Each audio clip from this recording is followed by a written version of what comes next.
entertainment, cinema, syempre, at sa telebisyon. Please welcome Fisher Mall, Miss Nova Villa! Thank you. Okay lang dito namin. Thank you. Tapos thank you.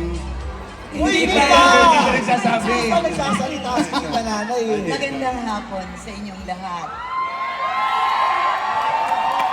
Kanina binati mo, Roxanne. Ang sabi mo batang 90s. Batang 90s. Nais ko namang batiin at marinig ang palakpak mga 1946. Wala, nasa bahay na lang. Hindi, nandyan yan. Pero sino dito? 1946? Dali, ayun. Paano? Mga 1946. Asan dyan? Oh. Hindi raw siya 1940s. Mga tropa ni Tita Nova.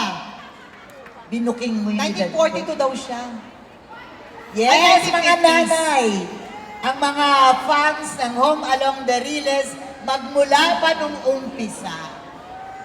Hello po sa inyo lahat at ganun din ang mga tatay na nanonood ng Home Along the Riles. At ngayon po, mga nanay, tatay at mga anak, eto na yung Home Along the Riles na pinapanood lagi ng inyong mga magulang.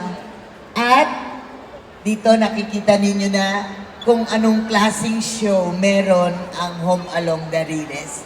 Ito ay pampamilya. Kaya huwag niyong kaligtaan, lagi niyong panoorin ang Home Along the Riles. Sapagkat ito'y nakakabigay ng aral sa atin.